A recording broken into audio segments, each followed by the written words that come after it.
नमस्कार। प्रादेशिक समाचार के साथ मैं पूनम केरकेट्टा। पहले मुख्य समाचार। उत्तर प्रदेश, पंजाब, उत्तराखंड, गोवा और मणिपुर विधानसभा चुनाव की मतगणना शुरू। प्रधानमंत्री ने कोरोना महामारी को लेकर उच्च स्तरीय समीक्षा बैठक की। कोविड प्रोटोकॉल के पालन और निरंतर सामुदायिक सहयोग का किया आग्रह। ग्रामीण विकास मंत्री आलमगीर आलम ने विधानसभा में कहा, ओबीसी आरक्षण के बिना होंगे पंचायत चुनाव। झारखंड उच्च न्यायालय का जेपीएससी सिविल सेवा मेंस पर रोक से इनकार, कल से शुरू होगी परीक्षा। झारखंड की निक्की प्रधान सलीमा टेटे और संगीता कुमारी का चयन भारतीय महिला हॉकी टीम में। और आईसीसी महिला विश्व कप प्रतियोगिता में आज भारत के साथ हो रहे मुकाबले में न्यूजीलैंड ने अब तक 33 ओवरों में 4 विकेट पर बना लिए हैं 176 रन। और अब समाचारों में आगे बढ़ने से पहले जरूरी संदेश। श्रोताओं से अपील है कि कोविड से सुरक्षित रहने के लिए कृपया इन 4 सरल उपायों का पालन अवश्य करें। पूर्ण टीकाकरण कराएं, मास्क पहनें, 2 गज की सुरक्षित दूरी बनाए रखें, हाथ और चेहरा साफ रखें। उत्तर प्रदेश, उत्तराखंड, पंजाब, गोवा और मणिपुर विधानसभा चुनावों की मतगणना जारी है। निर्वाचन आयोग के दिशा निर्देशों का पालन करते हुए सुचारू मतगणना के व्यापक प्रबंध किए गए हैं। निर्वाचन आयोग ने बताया है कि सुचारू मतगणना सुनिश्चित करने के लिए 671 मतगणना पर्यवेक्षक, 130 पुलिस पर्यवेक्षक और 10 विशेष पर्यवेक्षक तैनात हैं। गौरतलब है कि उत्तर प्रदेश में 10 फरवरी से 7 मार्च तक 7 चरणों में मतदान हुआ था। उत्तराखंड और गोवा में 14 फरवरी तथा पंजाब में 20 फरवरी और मणिपुर विधानसभा चुनाव के लिए 28 फरवरी को एक ही चरण में मत डाले गए थे। प्रधानमंत्री नरेंद्र मोदी ने कोविड महामारी से निपटने के लिए टीके लगाने वालों, स्वास्थ्य कर्मियों, केंद्र और राज्य सरकारों के अथक प्रयासों की सराहना की है। श्री मोदी ने कल शाम एक उच्च स्तरीय बैठक की अध्यक्षता की, जिसमें विशेष रूप से ओमिक्रॉन लहर और देश में टीकाकरण अभियान की समीक्षा की गई। प्रधानमंत्री ने कोविड से संबंधित प्रोटोकॉल का पालन करने के महत्व पर जोर दिया और निरंतर सामुदायिक सहयोग और लोगों की भागीदारी का आग्रह किया। बैठक में बताया गया कि भारत की महामारी प्रतिक्रिया और टीकाकरण के प्रयासों की विश्व स्तर पर विश्व स्वास्थ्य संगठन, संयुक्त राष्ट्र, अंतर्राष्ट्रीय मुद्रा कोष के साथ साथ हार्वर्ड बिजनेस स्कूल और इंस्टीट्यूट फॉर कॉम्पिटिटिवनेस की रिपोर्टों में सराहना की गई है। बैठक में केंद्रीय गृह मंत्री अमित शाह और स्वास्थ्य मंत्री मनसुख मंडाविया समेत कई वरीय अधिकारी उपस्थित थे। राज्य में 2 दिनों से कोविड-19 के नए मामले बढ़ रहे हैं। पिछले 24 घंटों में यहां 87 संक्रमित मिले हैं। इनमें सिर्फ रांची के ही 70 मरीज हैं, जबकि 15 जिलों में एक भी नया मामला सामने नहीं आया है। दूसरी ओर इस दौरान 28 लोग कोरोना से स्वस्थ भी हुए। पूरे राज्य में सक्रिय मामलों की कुल संख्या 333 है, जबकि स्वस्थ होने की दर 98.7%। राज्य में अन्य पिछड़ा वर्ग, ओबीसी के आरक्षण बिना ही पंचायत चुनाव कराए जाएंगे। ग्रामीण विकास सह पंचायती राज मंत्री आलमगीर आलम ने विधानसभा के बजट सत्र के दौरान कल सदन में ये घोषणा की। उन्होंने विधायक रामचंद्र चंद्रवंशी के ध्यानाकर्षण सूचना पर सदन को बताया कि पंचायत चुनाव कराने को लेकर सारी तैयारियां पूरी हो चुकी हैं। उन्होंने कहा कि ओबीसी को 27% आरक्षण देने के लिए सरकार द्वारा एक आयोग का गठन किया जाएगा। सदन में विधायकों ने सड़क दुर्घटना में मृत व्यक्तियों के आश्रितों को 4 लाख रुपए मुआवजा देने की मांग रखी। उधर अल्पसंख्यक कल्याण मंत्री हफीजुल हसन ने कहा कि उर्दू अकादमी का गठन जल्द कर लिया जाएगा, जबकि वक्फ बोर्ड और मदरसा बोर्ड के गठन की प्रक्रिया चल रही है। परिवहन मंत्री ने सदन को बताया कि वर्ष 2020 में मार्च से दिसंबर महीने तक आवेदन करने वाले स्कूल बसों की कर माफी का निर्णय लिया जा चुका है, जबकि दिसंबर 2020 से मार्च 2021 तक की अवधि के लिए सरकार ने एक मार्गदर्शन जारी किया है। इसके बाद पेयजल एवं स्वच्छता विभाग के अनुदान मांगों को सदन ने ध्वनि मत से पारित कर दिया। झारखंड उच्च न्यायालय ने जेपीएससी की 7वीं से 10वीं सिविल सेवा मुख्य परीक्षा पर रोक लगाने से इनकार कर दिया है। न्यायाधीश राजेश शंकर की अदालत ने इससे संबंधित एक याचिका पर सुनवाई करते हुए कहा कि अंतिम आदेश से नियुक्ति प्रक्रिया प्रभावित होगी। अदालत ने जेपीएससी कट ऑफ मार्क्स के निर्धारण से संबंधित जानकारी देने को कहा। इस मामले पर अगली सुनवाई 12 अप्रैल को होगी। गौरतलब है कि सिविल सेवा मुख्य परीक्षा कल से 13 मार्च तक चलेगी। इस परीक्षा के लिए राजधानी रांची में बनाए गए 11 परीक्षा केंद्रों पर 4749 अभ्यर्थी शामिल होंगे। राष्ट्रीय चिकित्सा आयोग ने नीट अंडर ग्रेजुएट प्रवेश परीक्षा में भाग लेने के लिए ऊपरी आयु सीमा हटा दी है। इस वर्ष एमबीबीएस में नामांकन के लिए होने वाली नीट से ये लागू होगी। हालांकि प्रवेश परीक्षा के लिए न्यूनतम आयु सीमा 17 वर्ष ही रहेगी। इससे पहले सामान्य वर्ग के अभ्यर्थियों के लिए अधिकतम आयु सीमा 25 वर्ष और आरक्षित वर्ग के अभ्यर्थियों के लिए अधिकतम आयु सीमा 30 वर्ष थी। अमृत महोत्सव के तहत आकाशवाणी के साप्ताहिक क्विज में आइए आप भी शामिल हों। आजादी के 75 वर्षों का पर्व अमृत महोत्सव प्रत्येक बुधवार शाम 7 बजे प्रसारित होने वाले प्रादेशिक समाचार के दौरान पूछे गए प्रश्न का सही उत्तर देने वाले एक प्रतिभागी इनाम का हकदार होगा। इसके लिए सुनते रहें आकाशवाणी रांची का प्रसारण।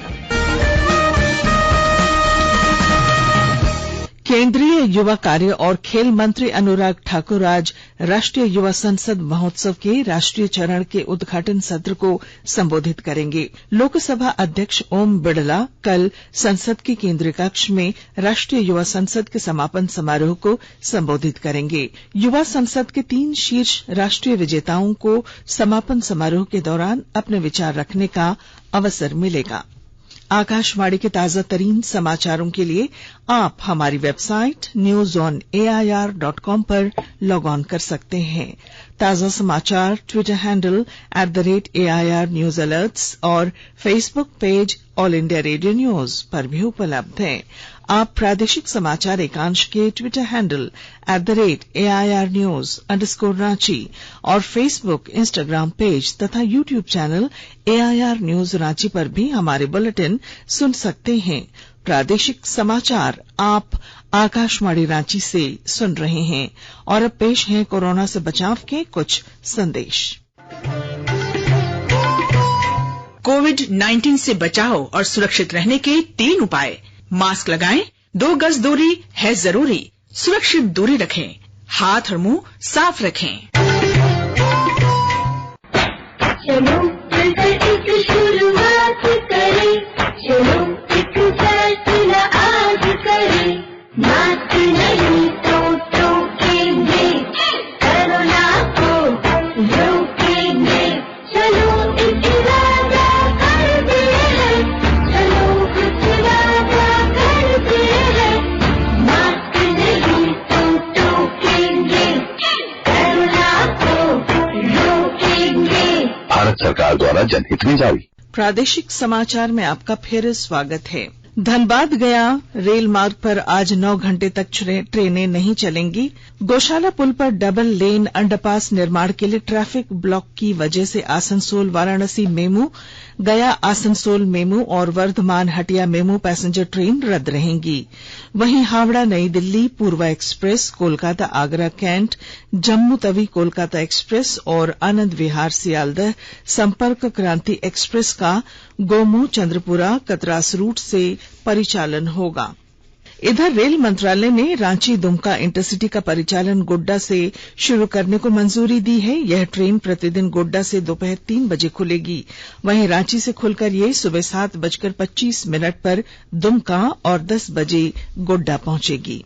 ऑपरेशन गंगा के अंतर्गत यूक्रेन से 146 भारतीय नागरिकों को लेकर एक विशेष उड़ान रोमानिया की राजधानी बुखारेस्ट से आज सवेरे हिंडन एयरबेस पर पहुंची। विदेश राज्य मंत्री राजकुमार रंजन सिंह ने इन भारतीय नागरिकों की अगवानी की। मुख्यमंत्री हेमंत सोरेन को झारखंड पुलिस मेंस एसोसिएशन ने क्षतिपूर्ति अवकाश समेत विभिन्न मांगों को लेकर ज्ञापन सौंपा है। मुख्यमंत्री ने इन मांगों पर उचित कार्रवाई का भरोसा एसोसिएशन को दिया। गौरतलब है कि मांगों को लेकर राज्य के पुलिसकर्मी कल से 11 मार्च तक काला बिल्ला लगाकर ड्यूटी कर रहे हैं। गुमला जिले में पीले खरबूज की खेती को बढ़ावा देने की पहल कृषि विभाग ने शुरू कर दी है। विस्तृत ब्यौरे के साथ हमारे संवाददाता। गुमला जिला में पीला तरबूज की खेती को लेकर कृषि विभाग ने तैयारी कर ली है। फिलहाल प्रयोग करने के लिए कृषि विभाग ने जिले के घाघरा और खरका में स्थल चयन किया है। इसको लेकर जिला कृषि पदाधिकारी अशोक कुमार सिन्हा ने बताया कि जिले में पीला तरबूज की खेती कराने का निर्णय लिया गया है। यह न सिर्फ स्वाद में पारंपरिक लाल तरबूज से बेहतर है, बल्कि पोषक तत्वों से भरपूर और मीठा भी है। इसकी खेती कर किसान अच्छी कमाई कर सकते हैं। उन्होंने बताया कि कृषि विभाग ने खरका और घाघरा में तरबूज की खेती के लिए किसानों को पीला तरबूज के 200 पौधे उपलब्ध कराए हैं। जिला कृषि पदाधिकारी ने बताया कि यह प्रयोग सफल रहा तो आने वाले वर्षों में बड़े पैमाने पर पीला तरबूज की खेती कराई जाएगी, क्योंकि बाजार में इसकी डिमांड काफी है, इसलिए किसानों के समक्ष बाजार की समस्या नहीं होगी। नरेश कुमार, आकाशवाणी समाचार, गुमला। राज्य के 18 जिलों में आज राष्ट्रीय कृमि दिवस मनाया जा रहा है। इस मौके पर इन जिलों के सभी विद्यालयों और आंगनबाड़ी केंद्रों में 19 वर्ष तक के सभी बच्चों को एल्बेंडाजोल की खुराक दी जाएगी। 14 मार्च को मॉप अप राउंड और 15 से 17 मार्च तक घर घर जाकर छूटे हुए बच्चे और किशोर किशोरियों को ये दवा खिलाई जाएगी। झारखंड की निक्की प्रधान, सलीमा टेटे और संगीता कुमारी भारतीय महिला हॉकी टीम का प्रतिनिधित्व करेंगी। हॉकी इंडिया ने कल 22 सदस्यीय महिला हॉकी टीम की घोषणा की। खेल विभाग और हॉकी झारखंड समेत विभिन्न खेल संघों ने इन 3 खिलाड़ियों को भारतीय टीम में चयन होने पर बधाई दी है। भारतीय टीम जर्मनी के खिलाफ 2 मैच खेलेगी। भुवनेश्वर में 18 और 20 मार्च को फेडरेशन ऑफ इंटरनेशनल हॉकी के प्रो लीग मैच खेले जाएंगे। आईसीसी महिला विश्व कप क्रिकेट प्रतियोगिता के लीग मैच में आज भारत का मुकाबला न्यूजीलैंड के साथ हो रहा है। हैमिल्टन में खेले जा रहे इस मैच में भारत ने टॉस जीतकर पहले क्षेत्र रक्षण करने का निर्णय लिया। अब से कुछ देर पहले तक न्यूजीलैंड ने 33 ओवरों में 4 विकेट पर 176 रन बनाए।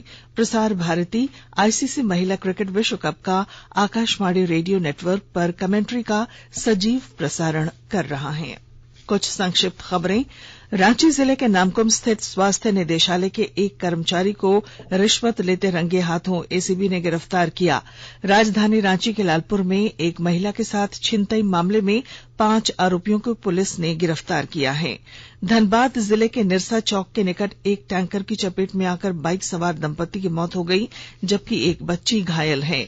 जमशेदपुर में दत्तोपंत ठेंगड़ी राष्ट्रीय श्रमिक शिक्षा एवं विकास बोर्ड, श्रम एवं केंद्रीय रोजगार मंत्रालय द्वारा आजादी का अमृत महोत्सव समारोह का आयोजन किया गया।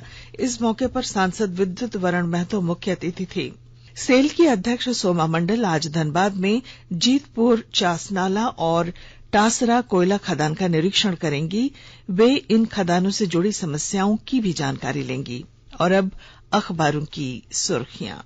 राज्य से प्रकाशित सभी अखबारों ने 5 राज्यों के विधानसभा चुनाव की मतगणना और राज्य में ओबीसी आरक्षण के बिना पंचायत चुनाव कराने की खबर को प्रमुखता दी है। प्रभात खबर ने मनरेगा ऑडिट रिपोर्ट की जांच के बाद 11 लोगों पर मुकदमा और 1058 पर कार्रवाई की खबर अपने पहले पन्ने पर दी है। हिन्दुस्तान ने जेपीएससी के पीटी संशोधित रिजल्ट पर उच्च न्यायालय द्वारा रोक लगाए जाने से इनकार की खबर पहले पन्ने पर दी। दैनिक भास्कर ने नीट के लिए अधिकतम ऊपरी सीमा की बाध्यता खत्म करने को लीड बनाया है। दैनिक जागरण ने खनिजों की नीलामी का रास्ता साफ से जुड़ी खबर पहले पन्ने पर दी। रांची एक्सप्रेस ने यूक्रेन की राजधानी कीव में हवाई अलर्ट जारी, इसे सुर्खी बनाई है। अंग्रेजी अखबार द टाइम्स ऑफ इंडिया और द हिंदुस्तान टाइम्स ने यूक्रेन से 600 भारतीयों को रेस्क्यू कर लाए जाने को प्रमुखता दी है। और अब अंत में मुख्य समाचार। उत्तर प्रदेश, पंजाब, उत्तराखंड, गोवा और मणिपुर विधानसभा चुनाव की मतगणना शुरू। प्रधानमंत्री ने कोरोना महामारी को लेकर उच्च स्तरीय समीक्षा बैठक की। कोविड प्रोटोकॉल के पालन और निरंतर सामुदायिक सहयोग का किया आग्रह। ग्रामीण विकास मंत्री आलमगीर आलम ने विधानसभा में कहा, ओबीसी आरक्षण के बिना होंगे पंचायत चुनाव। झारखंड उच्च न्यायालय का जेपीएससी सिविल सेवा मेंस पर रोक से इनकार। झारखंड की निक्की प्रधान, सलीमा टेटे और संगीता कुमारी का चयन भारतीय महिला हॉकी टीम में।